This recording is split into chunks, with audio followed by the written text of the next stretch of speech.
Programme में आपको खुशामदीद कहते हैं। मैं असदुल्ला खान हूँ। आज हम एक आम आदमी का मसला लेकर आपकी खिदमत में हाजिर हुए हैं। आप जानते हैं कि रहने के लिए घर हर शख्स को चाहिए, छत हर शख्स को चाहिए, लेकिन कनाडा में घरों की कीमतें जो हैं वो बढ़ गई हैं और उसके बढ़ने की वजह से एक आम शहरी के लिए घर ख़रीदना जो है वो मुश्किल हो गया है।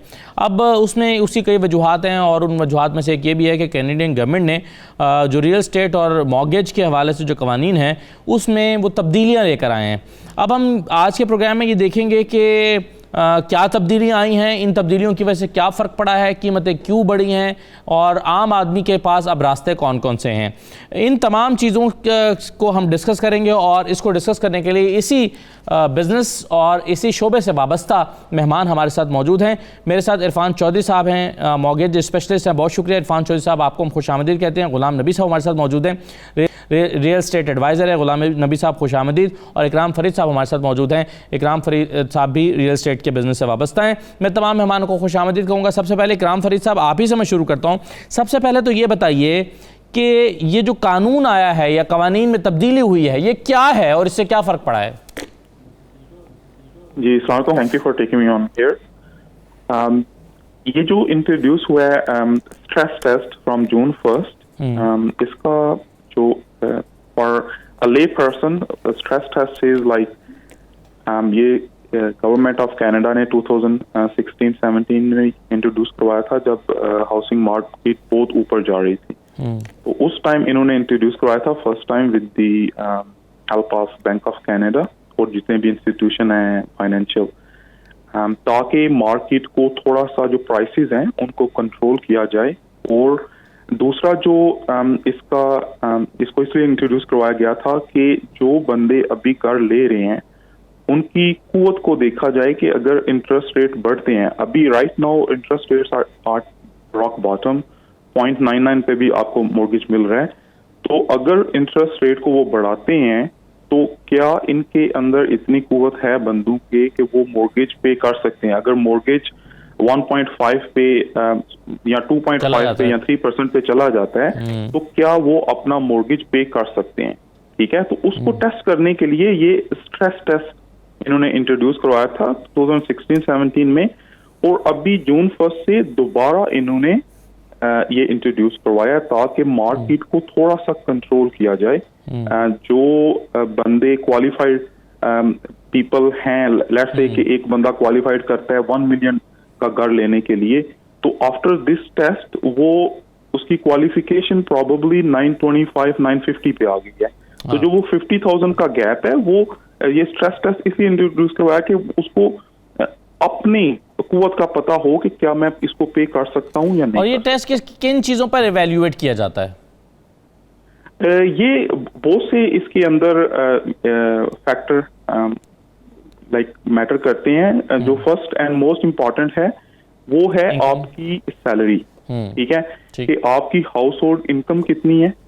ठीक है, उसके बाद आपकी कुवत खरीद कितनी है, जो मॉर्गेज लायबिलिटीज क्या है। जी बिल्कुल, लायबिलिटीज क्या है आपकी। जो मॉर्गेज स्पेशलिस्ट हैं ऑब्वियसली वो डिटेल के अंदर इसका जवाब देंगे, लेकिन as a real estate broker I can say कि ये जो 2-3 चीजें हैं these are the most। तो चलिए इरफान चौधरी साहब से ही पूछ लेते हैं इस बारे में मजीद तफसीलात। इरफान चौधरी साहब, कोई शख्स ज़ाहिर है अपीयर होने से पहले अपना एक सेल्फ असेसमेंट भी कर सके, अपना टेस्ट खुद कर सके कि क्या मैं क्वालिफाई करता हूं या नहीं, या मैं किस रेंज को क्वालिफाई करता हूं, तो उसे किन चीज़ों को देखना चाहिए? जी अस्सलाम वालेकुम साहब, thank you for having me on your air and thank you bringing this topic for our community in Canada। मेरा जो ख्याल है कि ये जो स्ट्रेस टेस्ट ये जो अभी इकराम साहब ने डिस्कस किया कि ये स्टार्ट हुआ था 2017-16 में, राइट। तो उसी टाइम यही प्रॉब्लम थी, जो मार्केट वैल्यू जो बिजनेस वैल्यू है इसकी बहुत ज़्यादा डिमांड थी मार्केट में और लोग बहुत ज़्यादा घर बाय कर रहे थे और प्राइस बहुत अप जा रही थी। वो दोबारा अभी जून 1 को इन्होंने दोबारा ये जो 5.25 पे जो क्वालिफाई अभी रेट हुआ है, इम्पैक्ट हुआ है, उस पर थोड़ा सा जो फर्स्ट टाइम होम बायर है उस पर इम्पैक्ट हुआ है। क्योंकि जो फर्स्ट टाइम होम बायर है उसके लिए थोड़ा सा वो इनकम का इशू होता है, प्लस उसके लिए डाउन पेमेंट का मसला है। ये जो सारी जो डाउन पेमेंट इनकम और ये जो लाइबिलिटी होती है वो पहले सबसे पहले वो अपने आप को चेक करें कि क्या वो क्वालिफाइड कर सकते हैं कि नहीं।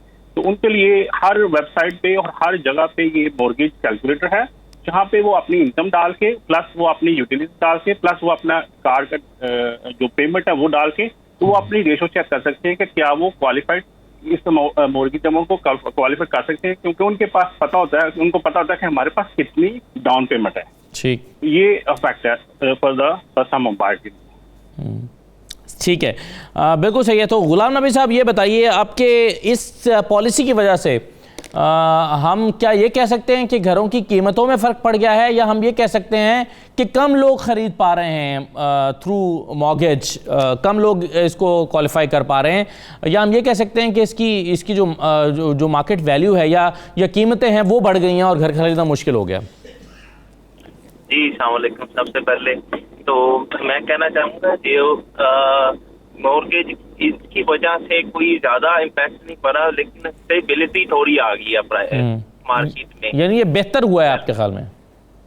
पहले जो घर एक घर के ऊपर 10-10 ऑफरें चल रही थी लास्ट 2 महीने पहले, तो अभी जो स्ट्रेस टेस्ट की वजह से थोड़ी सी स्टेबिलिटी आई है, मार्केट थोड़ी सी पहले से बेटर हुई है कि इतने घर अभी चॉइस मिल गई, बेसिकली बायर के लिए चॉइस मिल गई है कि बायर को अभी घर देखने के लिए चॉइस मिल रही है कि मार्केट में 2 घर देखूं बजाय मार्केट में 4 घर देखूं, राइट।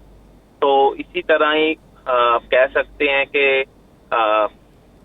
जैसे मार्केट में ज्यादा घर अभी मिल रहे हैं, तो 2 महीने पहले सिचुएशन ये थी कि मार्केट में सप्लाई कम थी, डिमांड ज्यादा थी। तो आज की डेट में सप्लाई मार्केट में बढ़ी है, डिमांड भी है, घर बिक भी रहे हैं, लेकिन थोड़ा सा कह लें कि 90% और 100% में थोड़ा डिफरेंस पड़ा है, क्योंकि अभी नया नया लागू हुआ है। इस वजह से भी लोग देख रहे हैं कि इसको कैसे लेना है, लेकिन कोई इतना बड़ा इशू नहीं है। कोई आप देखेंगे कोई बिग इशू नहीं है, सिर्फ मिलियन की चीज जो थी पहले ले रहे थे अब 950 तक क्वालिफाई कर रहे हैं, सिर्फ इतना डिफरेंस पड़ा है। ठीक है, राइट सर। चलें मैं एक छोटा सा ब्रेक लेता हूँ, जरा इसके मजीद पहलुओं करते हैं, हमारे साथ रहिएगा।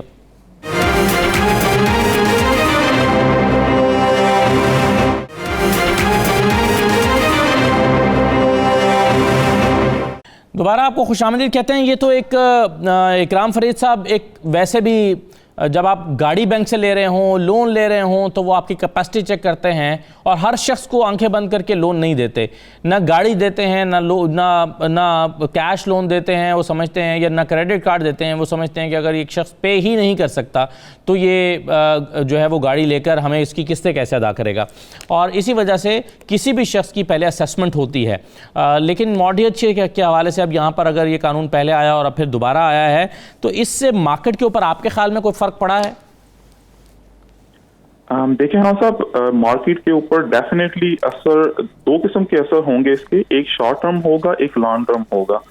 तो शॉर्ट टर्म के अंदर जो मार्केट के, जैसे नबी साहब ने बोला कि मार्केट के अंदर पहले इन्वेंट्री कम थी, बिडिंग ज्यादा थी, अभी इन्वेंट्री भी आ गई है, स्ट्रेस टेस्ट की भी वजह से मार्केट थोड़ी सी स्टेबल हो गई है, बंदों के पास चॉइसेस आ गई हैं, तो इम्पैक्ट तो डेफिनेटली पड़ेगा। शॉर्ट टर्म के अंदर बंदे थोड़ा सोचेंगे घर के ऊपर ऑफर डालने से पहले।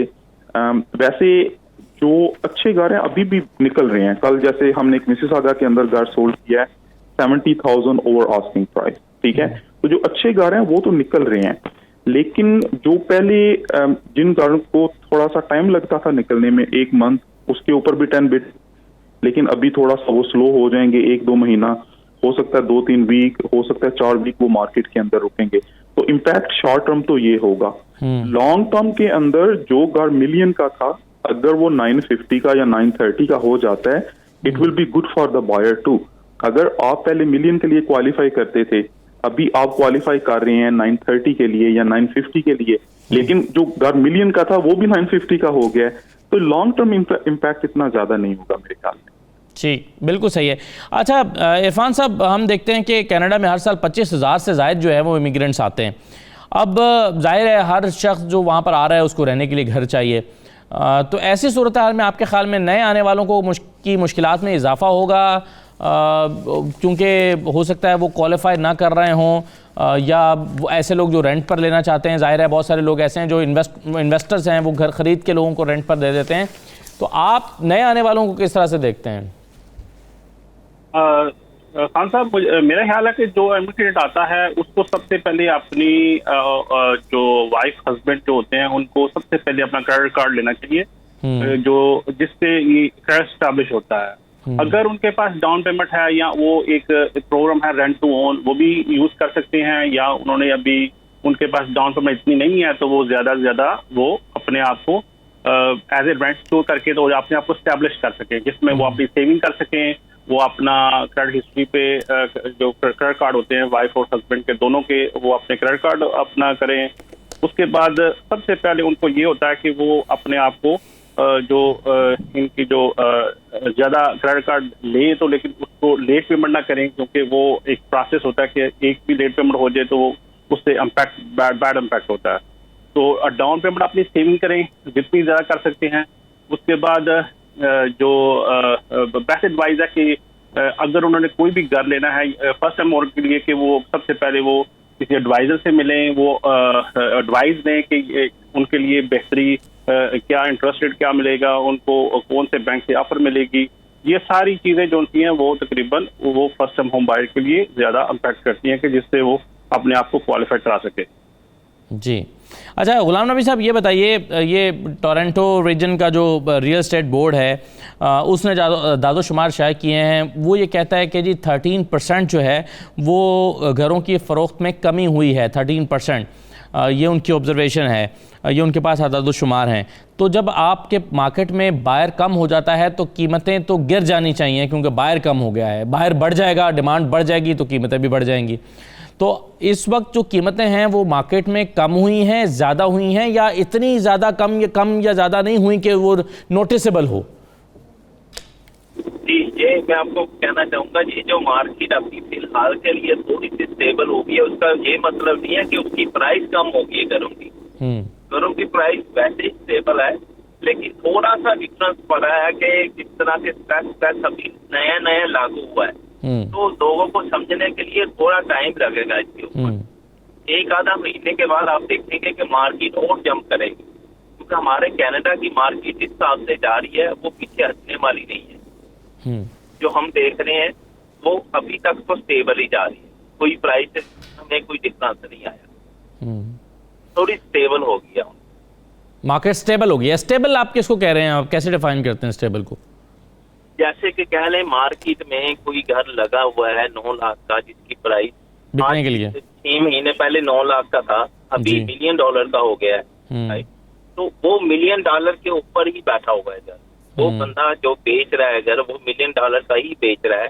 उसने अपनी प्राइस को डाउन नहीं किया, या उसने 980 नहीं किया, या 950 नहीं किया प्राइस को। वो $1 मिलियन का ही बिक रहा है। लेकिन वो जो घर पहले 2 दिन में बिक रहा था, वही घर आज की डेट में आप कह लें कि 10 दिन ले रहा है या 15 दिन ले रहा है। ठीक है, लेकिन प्राइस में स्टेबिलिटी है। प्राइस में ठीक है, सही है। अच्छा इरफान चौधरी साहब, ये बताएं, ये भी तो एक अहम कानून में एक तब्दीली की बात कर रहे हैं, या स्ट्रेस टेस्ट की बात कर रहे हैं, इसके अलावा कुछ और तब्दीलियां भी की गई हैं इस इंडस्ट्री के लिए? हाँ साहब, मॉर्गेज ऑलवेज का यही होता है कि वो चेंज करते रहते हैं कि जो government of Canada stress test plus bank of Canada अपना इंटरेस्ट रेट लो करता है। इंटरेस्ट रेट में चेंजेस आती हैं जी। हाँ, इंटरेस्ट रेट में चेंजिंग बहुत आती है, अप एंड डाउन होती हैं। जैसे अभी जो वेरिएबल रेट है वो बहुत लो है, वो इसी वजह से ये जो लोगों ने अपने मार्केट को जो GTA की मार्केट या जो कनाडा की रियल एस्टेट मार्केट है वो बहुत हाई है, क्योंकि इंटरेस्ट रेट बहुत लो था। और ये इंटरेस्ट रेट मेरी लाइफ में इतना लो था कि मैंने कभी जिंदगी में इतना लो देखा नहीं था, लेकिन it is very low variable. तो अभी जो फिक्स रेट है वो थोड़ा सा हाई है, लेकिन लोग ज्यादा फिर भी वो ज्यादा कोशिश कर रहे हैं कि वो वेरिएबल लें, क्योंकि वेरिएबल जो मार्केट बैंक ऑफ कनाडा वो कह रहे हैं कि वो they not gonna increase that interest rate to next year, maybe 2023 और 4 में जाए। तो मार्केट जो है आई डोंट थिंक सो कि ये स्ट्रेस टेस्ट कोई भी ऐसा बैड इम्पैक्ट करे, क्योंकि ये 2017-18 में भी आया था, 16-17 में भी आया था, तो कोई बैड इम्पैक्ट नहीं था, मार्केट हाई गई थी। वो सेम थिंग यही स्टोरी है कि मेरे जो अभी जो मार्केट है वो जून 1 से जैसे एग्जांपल 5.25 पे स्ट्रेस टेस्ट स्टार्ट हुआ है। Market is not gonna go down, market is gonna be slow down but not gonna go down, but it has to be 100% good. The first time के लिए थोड़ा सा रेशियो होगा थोड़ा सा प्रॉब्लम, लेकिन आई डोंट थिंक सो कि second time buyer के लिए कोई ऐसा बैड इम्पैक्ट हो जिससे वो ये अपना डाउन पेमेंट उनके पास ज्यादा होगी, उनके पास इनकम होगी तो दे कैन क्वालिफाइड। अच्छा इरफान साहब ये बताएंगे, ये जो इंटरेस्ट रेट है इसकी जो फ्लक्चुएशन है ये किन चीज़ों की बुनियाद पर होती है? 0.9 पर आ गया, 1.5 पर चला जाए या 2 पर चला जाए, तो ये इतना लो और इतना हाई ये किन चीज़ों की वजह से होता है? ये जो बेसिकली जो इंटरेस्ट रेट वो आपको देते हैं आपकी क्रेडिट हिस्ट्री के स्कोर पे, बैंक देता है आपको क्वालिफिकेशन पे कि ये बंदा इसका स्कोर कैसा है। ये स्कोर इसको जो बैड जिनका स्कोर होते हैं वो ज्यादा ऑफकोर्स उनको ज्यादा मिलता है, और ये जब गुड स्कोर होता है ऑफकोर्स उनको अच्छा इंटरेस्ट रेट मिलता है। लेकिन है कि हर बैंक का डिफरेंट कैटेगरी है, हर बैंक डिफरेंट अपना इंटरेस्ट रेट देता है। कि जैसे एग्जांपल है हर जो 5 बैंक्स हैं यहाँ पे जो मेन है, हर बैंक के अपने अपने इंटरेस्ट रेट होते हैं और वो उसी बेस पे क्वालिफाइड देते हैं। बिल्कुल सही है, लेकिन आपने ये कहा ना कि अभी आपने इतना लो इंटरेस्ट रेट कभी नहीं देखा पहले, तो ये इस दफा इतना लो क्यों आया है? कुछ फैक्टर्स होंगे इसके। बिकॉज ऑफ कोर्स आपको पता है कि कोविड की वजह से कि लोगों को गवर्नमेंट ऑफ कनाडा ने हेल्प भी किया और लोगों के पास पैसा भी था, सेविंग भी थी, तो लोगों ने मार्केट में इन्वेस्ट किया और मार्केट जो रियल एस्टेट मार्केट है वो आपको पता है कि वो कितनी हाई है और लोगों ने अपने घर बाय किए और वो सेकंड हाउस या थर्ड हाउस इसी वजह से जो मार्केट में जो इजाफा हुआ। ठीक है। अच्छा इकराम फरीद साहब ये बताएं कि एक आम आदमी जिसने अपने रहने के लिए घर ख़रीदना है, जाहिर है उसके लिए एक स्ट्रेस टेस्ट को वो हर शख्स अपने एतबार से देख रहा होगा, लेकिन जो इन्वेस्टर्स हैं वो इस स्ट्रेस टेस्ट को कैसे देख रहे हैं? उनके नज़दीक ये कितना बड़ा चेंज है? ऑब्वियसली इन्वेस्टर्स के लिए ज़्यादा चैलेंजिंग होता है क्योंकि उनके पास 4, 5, 6 प्रॉपर्टीज़ कैरी करने के लिए होती हैं। तो जब वो बैंक के पास जाते हैं तो बैंक वो सिर्फ एक हाउस को नहीं देखते, उनके पास जो अदर 5 इन्वेस्टमेंट्स हैं तो उनको कंबाइन करके देखते हैं। तो इन्वेस्टर के लिए थोड़ा ज्यादा हार्ड है उनको शो करना कि अगर स्पेशली जिन इन्वेस्टर्स ने वेरिएबल रेट लिया हुआ है तो अगर इंटरेस्ट रेट ऊपर जाता है तो उनका वो 5 जो प्रॉपर्टीज दूसरी हैं उनके ऊपर भी इम्पैक्ट पड़ेगा और जो नई लेने जा रहे हैं उसके ऊपर भी इम्पैक्ट पड़ेगा। ठीक है, तो उसको जो क्वालिफिकेशन है ऑब्वियसली जो चीजें मैटर करती हैं उसमें उनकी इनकम मैटर करती है कि उनके पास कितनी इनकम है शो करने के लिए, उनको जो दूसरी प्रॉपर्टीज है वहां से रेंट कितना आ रहा है, प्लस उनकी जो अपनी पर्सनल क्रेडिट वर्थनेस है वो कितनी है, तो वो सारा कुछ देख के बैंक डिसाइड करेगा। लेकिन जो इन्वेस्टर्स हैं उनके लिए थोड़ा सा डिफिकल्ट डेफिनेटली होगा क्योंकि वो ज्यादा प्रॉपर्टीज कैरी कर रहे हैं और उनको ज्यादा। इकराम साहब क्या ये हर शख्स की अपनी चॉइस है कि वो वेरिएबल लेना चाहे या फिक्स लेना चाहे? क्योंकि अगर बहुत लो इंटरेस्ट रेट आया हुआ है और वो हर शख्स ये चाहेगा वो इसको फिर फिक्स कर ले ताकि ये, क्योंकि इससे तो कम होने का इम्कान नहीं होगा, इससे बढ़ना ही होगा, तो क्या हमेशा ये ऑप्शन मौजूद रहती है कि वो चाहे तो लो रेट पर आकर फिक्स कर ले और वेरिएबल ऑप्शन को चूज ना करे? जी बिल्कुल, जैसे अभी कुछ बायर ऐसे हैं जो मेरे फिक्स ले रहे हैं 2.25 पे, 2.5 पे, लेकिन मैंने personally like 2 months ago refinance करवाया तो मैंने 1.28 वेरिएबल मुझे मिला था, मैंने वो ले लिया। तो ये पर्सनल चॉइस है, आप अपने सर्कमस्टेंसेस देखें कि आपके सर्कमस्टेंसेस क्या हैं। कि अगर बैंक ऑफ कनाडा एकदम से 2 बेसिस पॉइंट नहीं वो बढ़ाएंगे, ठीक है ना, वो 0.25, 0.50 ऐसे बढ़ाते हैं। तो अगर 0.50 बढ़ता है, मेरा 1.28 से 1.78 पे चला जाता है, तो मुझे देखना है कि अगर वो नेक्स्ट 1 ईयर में 0.50 बढ़ाते हैं तो क्या मैं 1.78 पे मॉर्गेज अपना अफोर्ड कर सकता हूँ कि नहीं कर सकता। So you have to see long term. अभी हमारे पास जितने भी बायर आते हैं हमारी ब्रोकरेज में, हम उनको ये फिक्स और जो वेरिएबल है इसके बारे में बता के तो उनको जो बेस्ट रेट है उस वो लेके देते हैं ताकि फ्यूचर के अंदर उनके पे कोई नेगेटिव इम्पैक्ट ना पड़े। ठीक, बिल्कुल सही है, ये आप असेसमेंट करते हैं, बिल्कुल ठीक है जी। मैं एक छोटा सा ब्रेक लेना चाहता हूँ, फिर हम इस पर मजीद बात करते हैं। व्यूअर्स, आप हमारे साथ रहिएगा।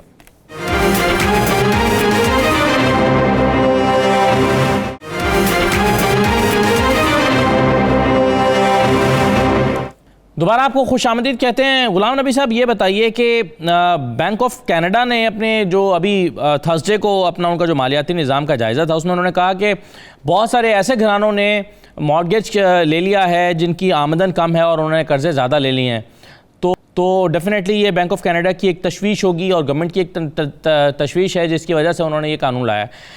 अब मेरा सवाल ये है कि क्या आपके ख़्याल में सिर्फ एक ये कानून स्ट्रेस टेस्ट जो है, ये क्या इस मसले पर काबू पाने के लिए काफ़ी है कि ऐसे लोग जिनकी आमदन कम है और वो उस अपनी हैसियत से ज़्यादा अपने ऊपर बोझ ना डाल लें मॉर्गेज या कर्ज़ों की सूरत में? जी, तो इससे तो इम्पैक्ट तो पड़ता है जी। ओवरऑल ये चीज इसीलिए लागू करी गई है कि कोई ऐसी चीज ना हो कि कल को आके कोई बड़ा घर ज्यादा ले लें जिसको अफोर्ड ना कर पाए, तो कल को बैंकरप्सी को बचाने के लिए कि लोग बैंकरप्सी पे ना आ जाएं, उसको बचाने के लिए ये टेस्ट लागू किया गया है। जी, सही है। अच्छा, तो इरफान साहब ये बताएं कि जब आप कोई ऐसा शख्स जो अपने डेट्स को पे नहीं कर पा रहा होता, तो क्या पेनल्टी उसको हिट होती है? गवर्नमेंट उसको कैसे टैकल करती है? कवानीन के मुताबिक उसको उस शख्स को कैसे हैंडल किया जाता है? क्या सज़ाएं होती हैं? क्या जुर्माने होते हैं? नहीं, सजाएं तो नहीं, वो बैड इम्पैक्ट होता है कि आपकी क्रेडिट हिस्ट्री पे जो लैंडर्स अगर लोग नहीं पे करेंगे तो वो लैंडर्स आपकी क्रेडिट हिस्ट्री पे डाल देते हैं, और जब क्रेडिट हिस्ट्री पे डालते हैं तो वो कलेक्शन में चली जाती है आपकी जो डेब्ट्स हैं। तो जब कलेक्शन में जाते हैं तो जब अगर वो लेने आता है मॉर्गेज हमारे पास, तो हम वो देखते हैं कि ये क्या बंदे ने कलेक्शन में अपनी पेड ऑफ की है कि नहीं। अगर तो पेड ऑफ की है तो वो हमें प्रूफ चाहिए, तो वो हम एक्सेप्ट कर लेते हैं। अगर वो पेड ऑफ नहीं की या उसने वो लीव इट लाइक उसने एज इट छोड़ दी अपनी वो लाइक तो उसके लिए वो फिर क्वालिफाइड नहीं कर सकता मॉर्गेज कभी भी, अगर वो जब तक वो पे ऑफ नहीं करेगा, क्योंकि बैंक वांट्स टू सी कि ये बंदा क्या लायबिलिटी अपनी पे करता है ऑन टाइम या नहीं। क्योंकि वेरी मोस्ट इम्पोर्टेंट कि अगर आपकी क्रेडिट हिस्ट्री स्टेब्लिश्ड है और plus her payment on time है, तो वो बैंक उसको पसंद करता है। जो बंदे नहीं पेमेंट लेट पेमेंट करते हैं या जो बंदे पेमेंट नहीं करते, तो उसका बैड इम्पैक्ट 100% होता है और बैंक उसको रिफ्यूज कर सकता है कि उसके लिए, तो आप आइंदा फैसिलिटीज को अवेल नहीं कर सकते। या दैट्स राइट। और ये आपके ख्याल में बहुत बड़ी पेनल्टी है, क्योंकि एक पूरा निज़ाम इस तरह का चल रहा है कि आपको कदम कदम पर बैंक की, मॉर्गेज की, लोन की ज़रूरत तो रहती है। बिल्कुल 100%। या क्योंकि आपको अपना क्रेडिट जो स्टैब्लिश रखना पड़ता है, अपना उसमें कोई लेट पेमेंट ना हो, कोई कलेक्शन पे ना हो, कुछ चीज़ ना हो, क्योंकि बैंक वो जो देखता है ये चीज़ें, फिर देख के उसी की बुनियाद पे फिर आपको वो अपना लेंड करता है मनी, जितने भी मॉर्गेज लोन होती है। सही है। तो ये बताइए फिर इरफान साहब के ऐसे में आप क्या समझते हैं कि जो मॉर्गेज स्पेशलिस्ट हैं, एडवाइज़र्स हैं, उनका रोल क्या बनता है? वो लोगों को किस तरह से गाइड करें, ख़ास तौर पर इस नई पॉलिसी की रोशनी में आप अपने क्लाइंट्स को कैसे गाइड करते हैं, कैसे डील करते हैं, कैसे उन्हें समझाते हैं कि इस कानून का आप के मुताबिक आपको जो है वो कैसे डील करना चाहिए और क्या क्या कदम उठाने चाहिए? मेरे ख्याल से मैं जब क्लाइंट से डिस्कस करता हूं तो मैं वो सबसे पहले उसकी क्रेडिट हिस्ट्री पे देखता हूं कि वो क्रेडिट हिस्ट्री उसकी कैसी है और उसका कोई लेट पेमेंट वगैरह तो नहीं है। सेकंड उसका देखता हूं डाउन पेमेंट उसकी कैसी है, कहाँ पड़ी हुई है। फर्स्ट टाइम RRSP भी यूज कर सकते हैं, गिफ्ट लेटर यूज कर सकते हैं, borrowed money from the family use कर सकते हैं, या अगर एग्जाम्पल है कि इनकम पे है, वो क्या दोनों मियाँ हस्बैंड वाइफ दोनों इनकम उनकी कैसी है, एस्टैब्लिश है, क्या उन्होंने जॉब चेंज तो नहीं की। तो ये चीजें जब फर्स्ट टाइम बायर आता है या वो जो क्लाइंट आता है बाय करने के लिए, तो ये चीजें सारी मद्देनजर रख के फिर उसी की बुनियाद पे हम उसको देखते हैं कि किसको कौन से बैंक से और कहाँ से इसको मॉर्गेज लेके देनी है।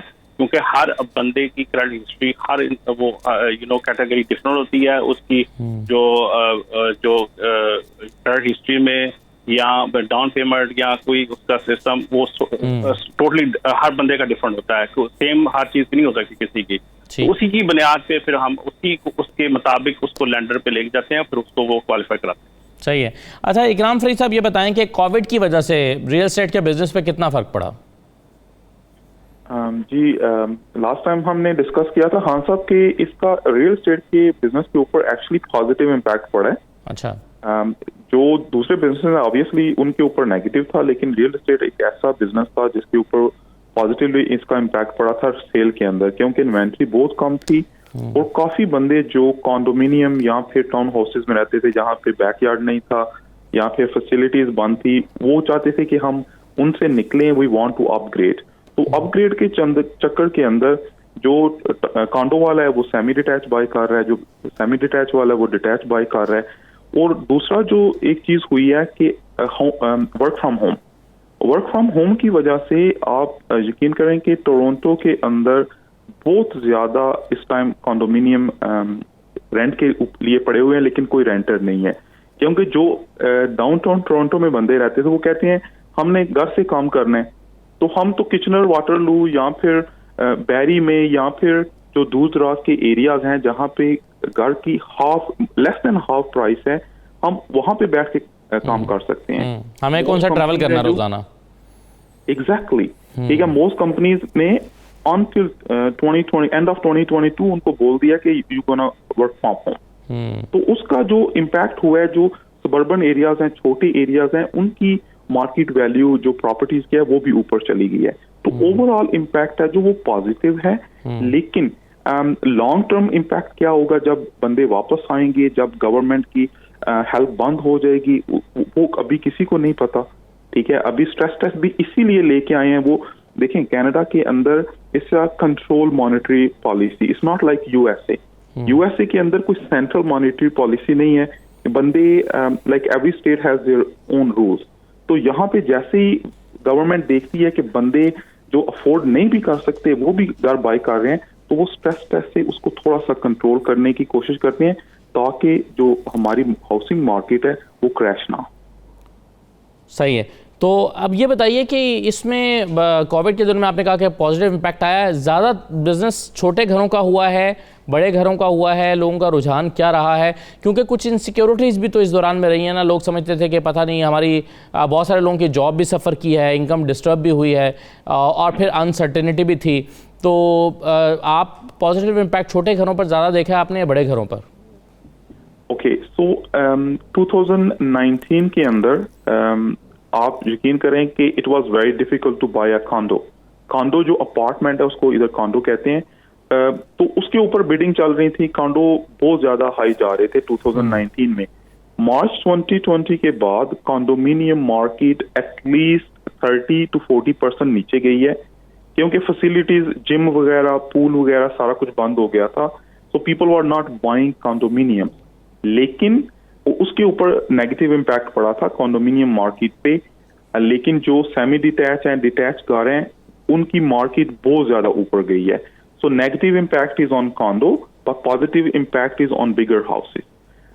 अभी टेबल टर्न हो रहा है थोड़ा सा। मिसिसागा और जो ओकविल है उसके जो कॉन्डोमिनियम मार्केट है वो भी ऊपर जा रही है। तो मैंने खुद अपने लास्ट 2 months में 5 कॉन्डो सेल किए हैं मिसिसागा के अंदर, and all of them they went over asking. सही है। तो ओवरऑल जो रियल एस्टेट इंडस्ट्री, अगर आप कह रहे हैं कि कुछ पर नेगेटिव पड़ा है, कॉम्बो पर नेगेटिव पड़ा है, ओवरऑल कुछ पर पॉजिटिव आया है, तो आप मजमूई तौर पर देखेंगे तो जो कनाडा की जो रियल एस्टेट इंडस्ट्री है ये ग्रो कर रही है, ये रुकी हुई है, इस पर आने वाले दिनों में लोग इस पर चार्म फील कर रहे हैं या तहफ़्फ़ुज़ात रखते हैं, वेट एंड सी की पॉलिसी है? तो ओवरऑल ये इंडस्ट्री को लोग कैसे देख रहे हैं, असेस कैसे कर रहे हैं? जैसे आपने पहले फरमाया कि एवरी ईयर तकरीबन 250,000 बंदा इधर आता है, पीआर के ऊपर लैंड करता है। कोविड की वजह से ऑब्वियसली कुछ बंदे ऐसे हैं जो पीआर लेके बैठे हुए हैं दूसरी कंट्री के अंदर। जब चीजें खुलेंगी तो दे गोना कम हियर। तो जब किसी इट्स अ डेवलपिंग कंट्री, ठीक है, तो डेवलपिंग कंट्रीज के अंदर it's a good idea to invest in real estate market. अभी कंट्री डेवलप हो रही है, बंदू को घर चाहिए रहने के लिए, जो न्यू इमिग्रेंट्स आ रहे हैं. Most of new immigrants, I personally know, I work with a lot of first-time home buyers. And most of them, 80% of them are new immigrants who are here for 1 year or 2 years. तो वो जो बंदे हैं, they want to buy a house. जो basement में रह रहा है उसको कॉन्डो चाहिए, जो कॉन्डो में रह रहा है उसको टाउन हाउस या सेमी डिटैच चाहिए. तो इस साइकिल, उस साइकिल को अगर आप देखें तो in next 4 to 5 years Canadian housing market gonna flourish. So it has a good future. बिल्कुल ठीक है सर. चलिए हम एक छोटा सा ब्रेक ले लेते हैं, ब्रेक से वापस तो फिर हम इसको कंक्लूड करते हैं. और मैं चाहूँगा कि आप पैगाम दें उन लोगों के लिए को जो इस बिज़नेस से वाबस्ता हैं, जो इन्वेस्टर्स हैं वो भी, और वो जो अपने लिए घर ख़रीदना चाहते हैं, वो जो है वो जैसे अभी आपने देखा कि लोग जो हैं वो डाउन साइड पर जो है वो रह रहे हैं डाउनटाउन में और वहाँ को प्रेफर कर रहे हैं. तो आप क्या सजेस्ट करेंगे लोगों को कि पैसे बचाने के लिए या बेहतर बिजनेस डील करने के लिए उन्हें क्या रास्ता लेना चाहिए? एक ब्रेक लेते हैं, ब्रेक के बाद वापस आते हैं.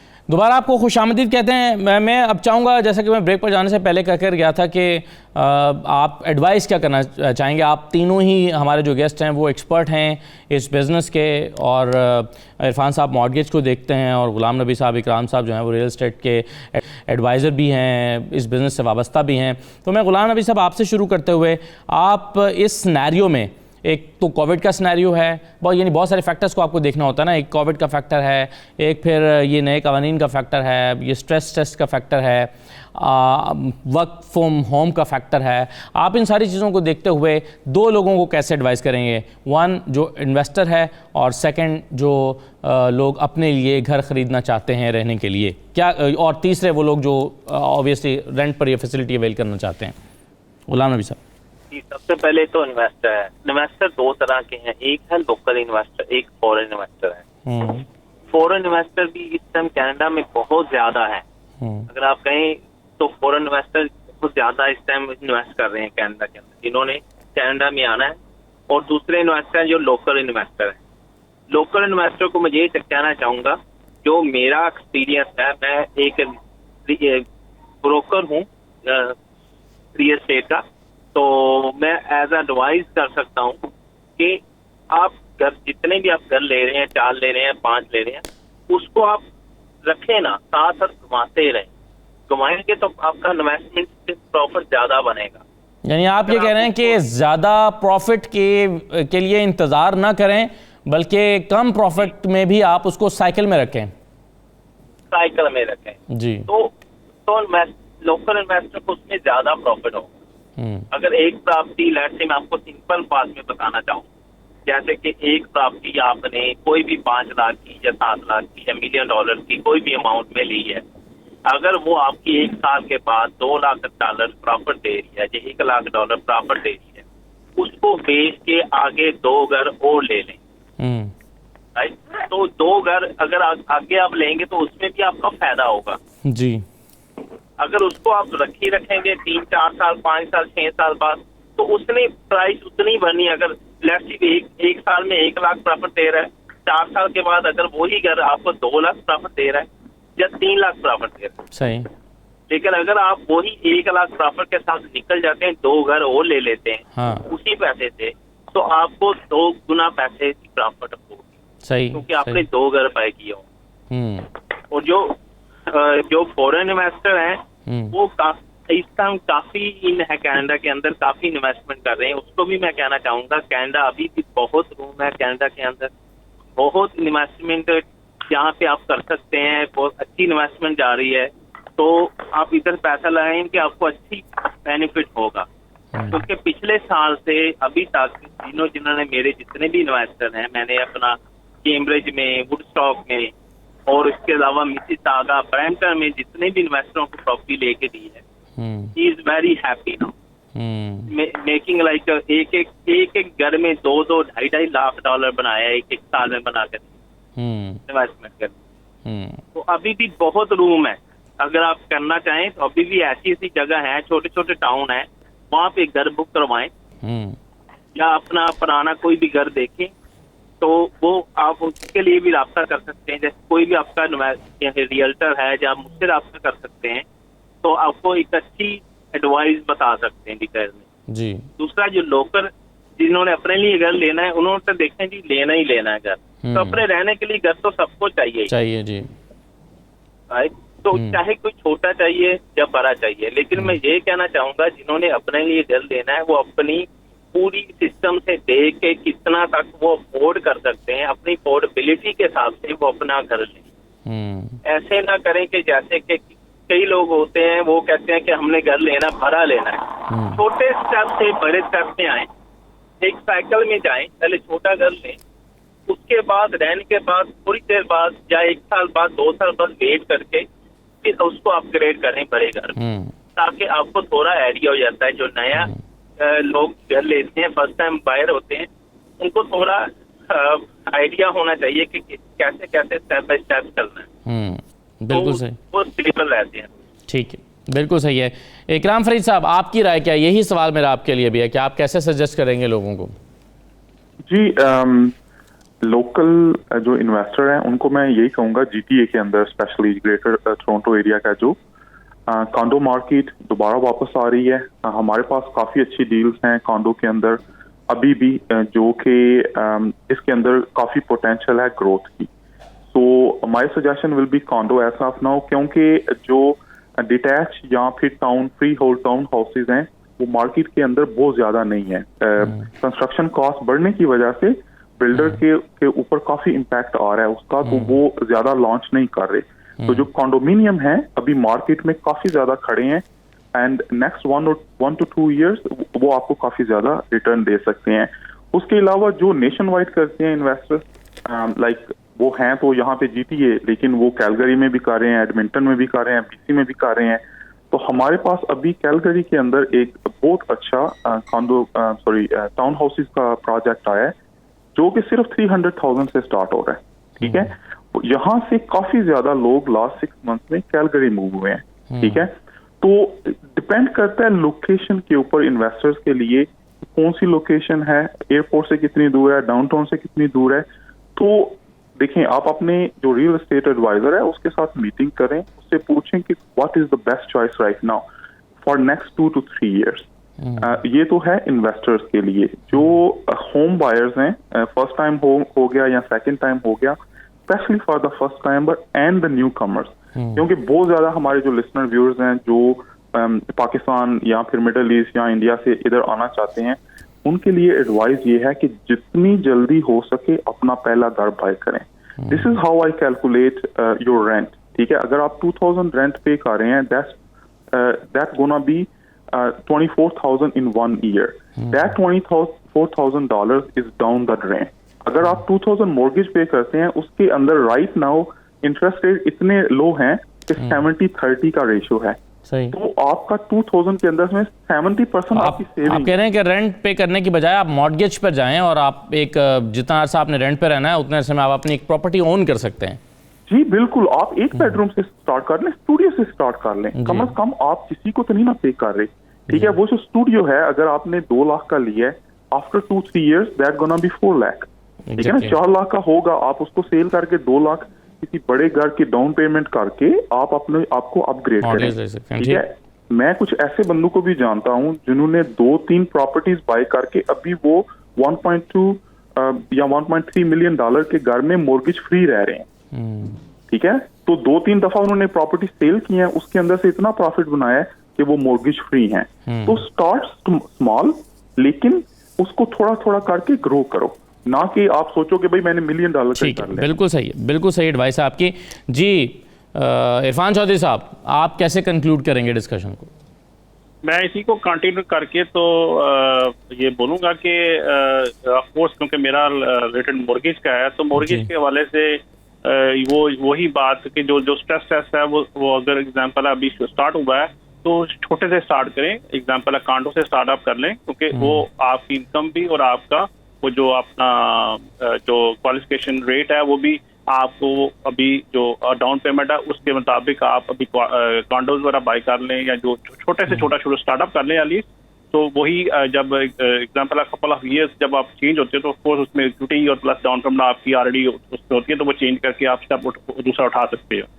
अगर मेरा जो एडवाइस है कि लोगों को ये नहीं पता कि 2020 में लोगों की इनकम सेल्फ एम्प्लॉयड की इनकम लो है, वो इस वजह से कि कोविड की वजह से कि जो कनाडा में जो लोग हैं उनकी जो सेल्फ एम्प्लॉयड वो बिजनेस बंद है, लेकिन वो ऑनलाइन चल रहे थे। तो मैं उनको एडवाइस ये करूंगा कि अगर उन्होंने प्लान करना है बाय करने का, तो मॉर्गेज का प्रोसेस है कि आजकल जो बैंक्स हैं वो 18, 19 और 20 की 3 साल की एवरेज लगा के तो वो मॉर्गेज का आपको क्वालिफाइड करवा सकते हैं अगर आपको मॉर्गेज लेनी है सेल्फ एम्प्लॉयड।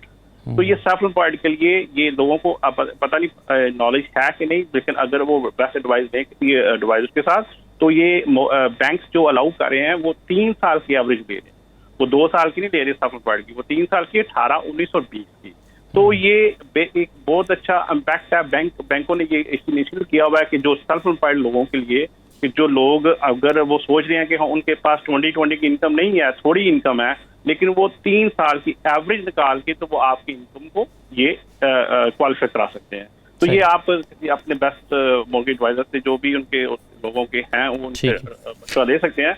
तो मैं यही कहूँगा कि लास्ट में कि जो लोग फर्स्ट टाइम होम बायर आते हैं उनको अपने आप को एस्टैब्लिश करना है, अपनी फैमिली को एस्टैब्लिश करना है, क्योंकि Canada is a growth country end of course everybody you know जो सबको पता है कि मॉर्गेज का एक प्रोसेस है, तो वो एक प्रोसेस के जरिए ही मॉर्गेज मिलती है। मैं तो यही एडवाइस करूँगा। बहुत शुक्रिया इरफान चौधरी साहब आपका, गुलाम नबी साहब और इकराम फरीद साहब। आपने मॉर्गेज के हवाले से, रियल एस्टेट के हवाले से, प्रॉपर्टी के में इन्वेस्ट करने के हवाले से तमाम पहलुओं पर बहुत तफसील से गुफ्तगू की है। आई एम श्योर कि हमारे जो व्यूअर्स हैं उनको बहुत कुछ सीखने को मिला होगा। इजाज़त दीजिए, अल्लाह हाफ़िज़।